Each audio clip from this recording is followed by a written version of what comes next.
everybody, and welcome to your June 2016 episode of Out of the Vault. And if you need to take a look at everything that I have reviewed up until this point, please take a look at the playlist of all the Disney classics below. As you all know, it is 2016, and I have said to you guys that one of the films that I have praised this year is the 55th classic, Zootopia.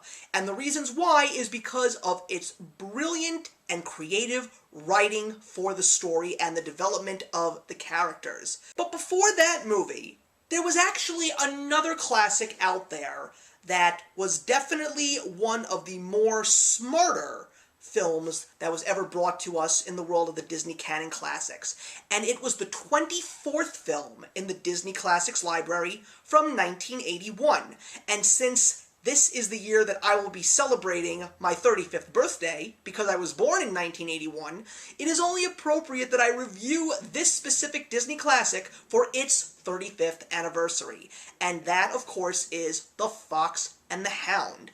A very simple story of a young fox and a young hound that are owned by two neighboring people, and they discover one another, and they decide that they want to be the best of friends. But apparently, that's not something that they're supposed to be doing, because when they grow up, they're going to be hit with a harsh dose of reality because they're supposed to be the worst of enemies. As time goes by, the two of them start to learn about their surroundings, and learn about life in general, and learn about each other. The question is going to be, will they be friends till the end?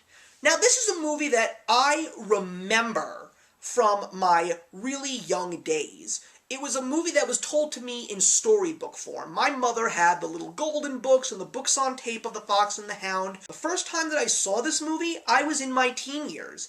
And I have to say that I actually do recall enjoying this movie a great deal, because I really did enjoy the story. But now seeing it after so many years have gone by, I am quite surprised with how smart this movie is, and how nobody seems to talk about it, and no one really has the greatest of things to say about it. Now, granted, it's a very simple story, and it has a lot of cute moments in terms of friendship, but when you really take a deeper look, you'd be pretty impressed with what you see. One of the things that is very impressive to me is the true life lesson that it tells. It doesn't necessarily end up being a positive one. As a whole, it's not necessarily a negative one. It is a lesson that is very real, that is still being predominantly seen today, and it's really something that you can teach young children about in terms of understanding that things don't always have to be a certain way. But when you try to make that change, it's probably one of the largest challenges that you will ever overcome.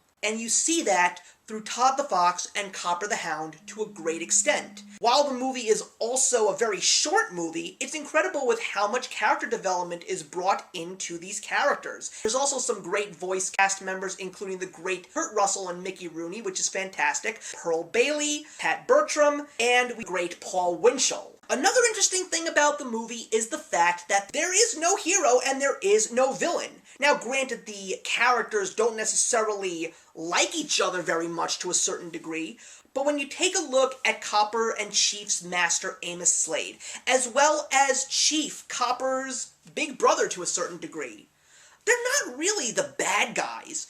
Granted, Amos is a hunter, and granted that he uses Chief and Copper to hunt. But in the end of the day, when you really take a look at it, the story itself is not because of the fact that Amos just wants to catch a fox. There's an event that takes place that really hurts him, and it really is Todd's fault. Todd's not necessarily the hero either. As a matter of fact, he constantly gets into mischief, and he constantly gets himself into trouble, only because of the fact that he believes in certain things, and that things don't always have to be done a certain way. But the outcome, because of his beliefs, while they may be positive, is not necessarily a good thing. When we get to the final part of the film, everybody realizes and gets the message. A friend is a friend, and you will defend that friend till the very end. Another great thing about this movie is the animation. I didn't realize how beautiful it was. It was a nice blend of watercolor backgrounds and also excellent textures of the forest, as well as the animated characters in motion. They were very, very fluid. I was very impressed with, for the time, in the 1980s, especially when this was the point in time when Disney was having some issues with their animation department, how very well done this movie was from an animation standpoint. It felt so natural and so real. I really wanted to just grab a hammock, go outside, and just take a nap in nature. That's how realistic this movie felt to me. But what did I not like about this movie? Well, there are a couple of things. I didn't really care for the side characters being Big Mama, Boomer the Woodpecker, and Dinky the Sparrow. I kind of felt that it was kind of goofy and kind of really childish, and I really don't feel that it stood the test of time in regards for adults really enjoying this film.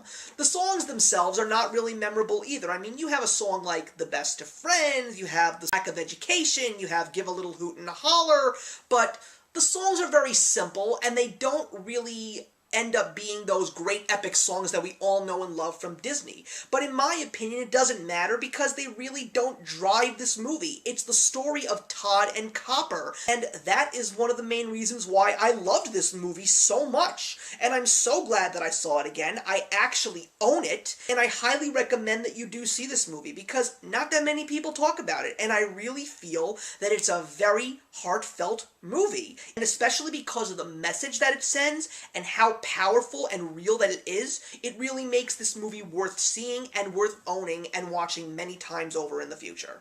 So I'm going to be giving The Fox and the Hound 3.5 out of 4.